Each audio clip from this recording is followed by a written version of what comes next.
Hi, in this video I am going to show you some additional settings in Lightroom Mobile. Okay, so first, just to remind you, you can always add photos into your library. I have mine auto synced with my camera roll, but you can also click the add photo button and manually add them from your camera roll. Okay, so I'm going to purposely choose a photo that's a little bit crooked today. See which one I like best. This one's going to be hard to make straight. Okay, so this photo is a little bit crooked. You can see the line in the background from the window frame is slanted to the right. So that'll help because the edit I'm going to show you today, some of them will straighten the photo out. To remind you, in the first video we did the auto, light, color, effects, detail, and optics edits. So if you're looking for information on those, the basic settings, go back to video 1. Okay, today we're going to look at geometry, and then we'll look at a couple other things as well.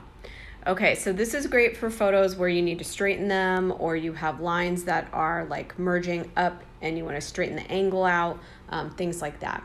So first of all, you can turn on guided or auto settings in this click-through menu at the top. You're always welcome to try those, and if they work well, great. Okay, mine did work well, but I'm going to also show you how to do it manually.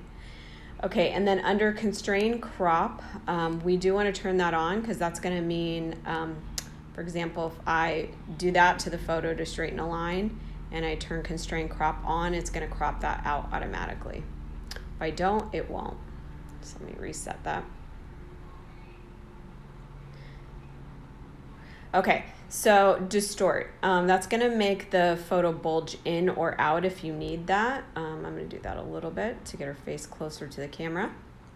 The next thing will shift the photo vertical or horizontal. So this is great if you're shooting something like a building and you want to straighten out a line so that it's less merging like upwards or downwards. Horizontal will do the same thing, but it'll shift it left or right. So if you have angles you want to fix, left or right, you can do that. Rotate is great. A lot of us hold their camera slightly crooked when we're shooting. So I'm going to go ahead and straighten mine out with rotate. Okay, and then again, I'm going to make sure at the end I turn that constrain crop on so I can crop that out. Okay, I want to also show you aspect. You can make your photo skinnier or wider. Sometimes you have distortion in the lens, so you want to fix that.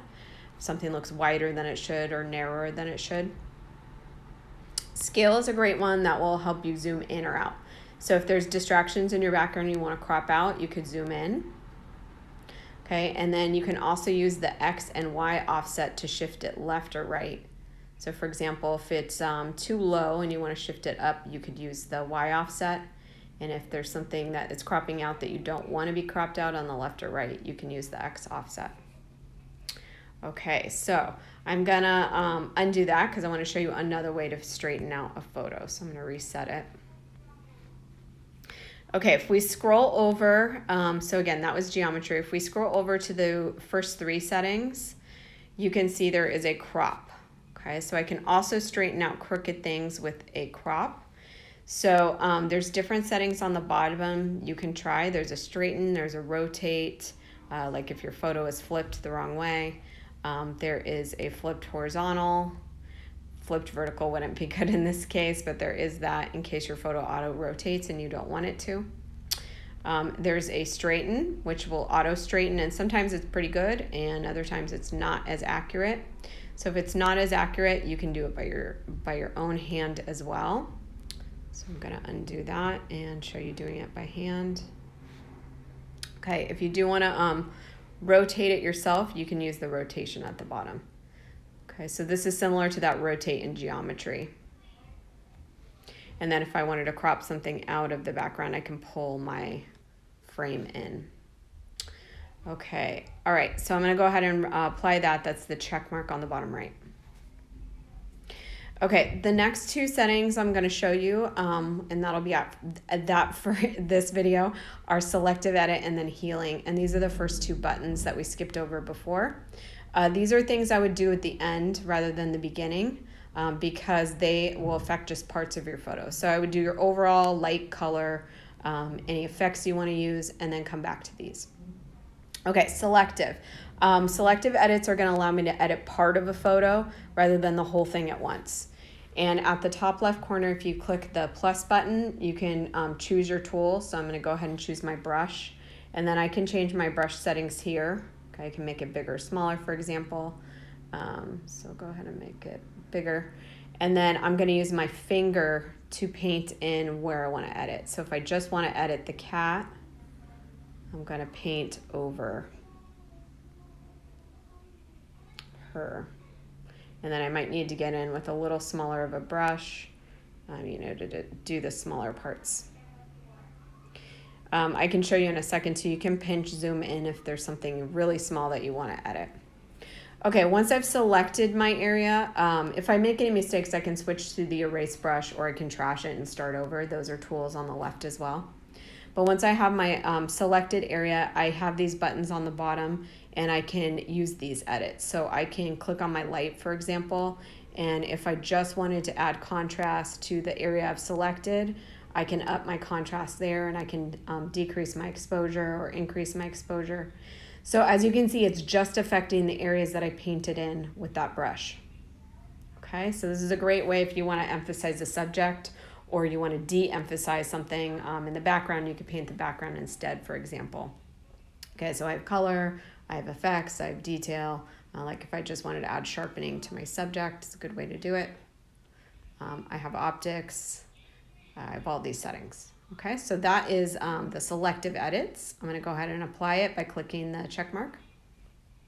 Okay, last tool for today is healing. So healing is great if there is a small distraction you want to get rid of. If it's a large distraction, I would suggest instead the crop, or again, the first tool we did, which was geometry. Okay, those two will work well. Instead, if it's a small item, you can use healing. So I'm going to pinch and zoom in on her fur, and let's say I want to get rid of some of these little hairs on her fur, like the lighter ones. I'll click healing. And then there is a clone stamp tool in here, but it's a paid feature, but we can use the healing Band-Aid tool for free. So what you do is with your finger, select the thing you want to get rid of, and then it's going to like match it to get rid of it. Okay, so I'll do another one. If it matches it to a random weird place, you can move where it's matching it to. So you can cover it up with something else instead if the thing that you're matching it to does not look good. Okay, so I'm going to go ahead and apply those, and then I'm going to zoom back out. I'll show you a bad way to use it, which is kind of funny though. For example, if I clicked on her eye, it's going to get rid of her eye. So obviously I don't want that, but you can see how it works a little bit well by doing that. So I'll undo that one. Okay, so those are the last tools I'm going to show in this video. I am going to do a third video with some more advanced options that are under some of these other editing things at the bottom panel. But for the first part of this class, like these first two videos, honestly, will show you so much that you can use and experiment with. Remember, you can always reset your photo. If you want to just undo a couple things, there's the back arrow at the top, and then there's also the reset button at the bottom right if you scroll through that menu. Okay, if this is a photo edit that you want to keep, you always want to download it either to your camera roll or share it to somewhere, but that way you have it available to you. Okay, that is it. Thanks for listening.